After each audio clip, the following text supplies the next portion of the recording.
దైవ సేవిక, ధన్య జీవి, మదర్ తాటిపత్రి జ్ఞానమ్మ. ప్రకృతి సోయగాల రమణీయతకు అద్దం పట్టే అందమైన గ్రామం గుంటూరు జిల్లాలోని పిరంగిపురం. దైవానికి కొలువై భక్తిత్వానికి నెలవైన గాలి రాయన్న మరియమ్మల అనుంగు బిడ్డగా 1822 సంవత్సరములో జన్మించిన జ్ఞానమ్మ పిరంగిపురం గ్రామానికే మకుటాయమానం. జ్ఞానమ్మ బాల్య జీవితం జ్ఞాన భాండాగారంలో విజ్ఞాన విరిగా, సృజనాత్మకతలో మేటి నైపుణ్యశాలిగా, సౌశల్య సౌజన్యంలో కురిసిన సౌభాగ్యపు సౌగంధ సిరిగా, భక్తిమయ జీవనం మానవతా విలువల సమ్మిళితంగా కొనసాగించింది. వేదాలు తెలిపిన సత్యం, శాస్త్రాలు పలికిన ఆచారం, కాలాలు చూచిన కావ్యం, గ్రహాలు తిరిగిన గమ్యం, పామరులు చదివిన శాస్త్రం, కవులు రాసిన గ్రంథం ప్రార్థన. ప్రార్థనే ఆలంబనగా సాగిన జ్ఞానమ్మ గారి జీవితంలో దారి తప్పిన తన సోదరుడు శౌరయ్య మారు మనస్సు కొరకై సల్పిన ప్రార్థన భక్తి రసరంజితం, ఆదర్శనీయం. ప్రార్థనతో జీవితాన్ని దైవ కోవెలగా రూపనరించుకొనుట ద్వారా భువియందు దైవ ప్రతినిధులైన తల్లిదండ్రుల ప్రేమ ఆదరాభిమానములను అవలోకనం చేసుకోవచ్చునన్న పలుకులు ఇల్లు విడిచి సుదూరముగా వెళ్ళిపోతున్న తన అన్నతో పలికిన మాటలకు సాదృశ్యం.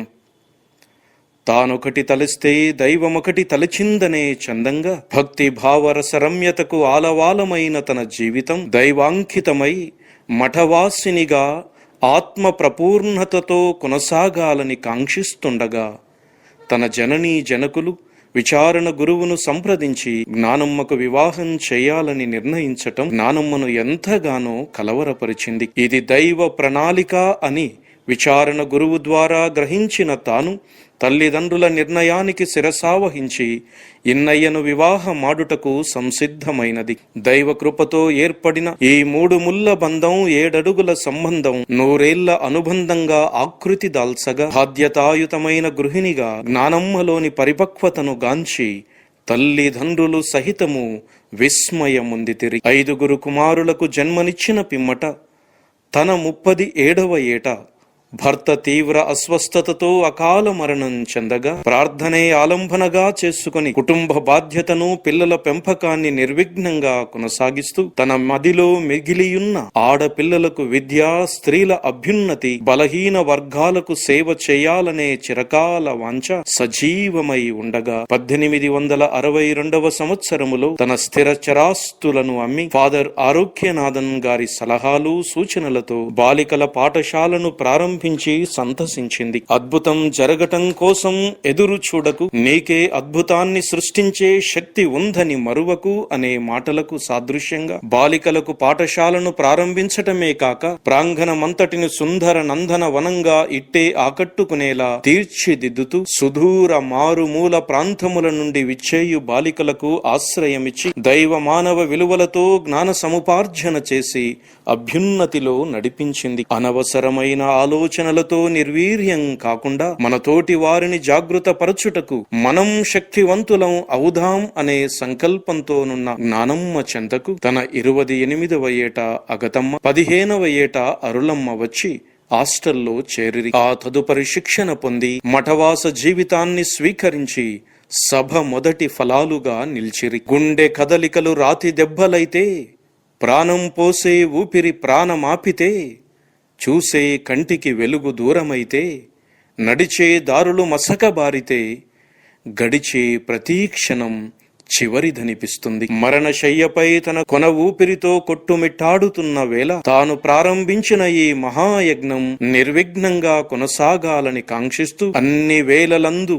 గురువులు, ఆధ్యాత్మిక నాయకుల పట్ల వినయ విధేయతలు చూపుతూ క్రీస్తు ప్రేమతో జీవిస్తూ అందరికీ సేవ చేస్తూ ముఖ్యంగా యువతులకు ఆధ్యాత్మిక వికాసము, లౌకిక విజ్ఞానము అందించి నీడను, భద్రతను కల్పిస్తూ ప్రభుత్వ సహాయము గాని పరుల నుండి ఆశించటము గాని చేయక స్వయం కృషితో శ్రమిస్తూ మీ కాళ్లపై మీరు నిలబడటము నేర్చుకొనుడని జ్ఞానమ్మ గారు అందించిన అంతిమ అమూల్య సందేశం స్ఫూర్తిదాయకం, హర్షణీయం. అట్టి స్ఫూర్తితో 1882 సంవత్సరములో పిరంగిపురం ప్రథమ మఠశాఖగా ఆవిర్భవించి 1897 సంవత్సరములో స్వతంత్ర ప్రతిపత్తి సాధించి దేదీప్యమానంగా వెలుగొందుతూ విశ్వవ్యాప్తంగా వివిధ సేవలను అందించటం దైవ కృపకు నిదర్శనం.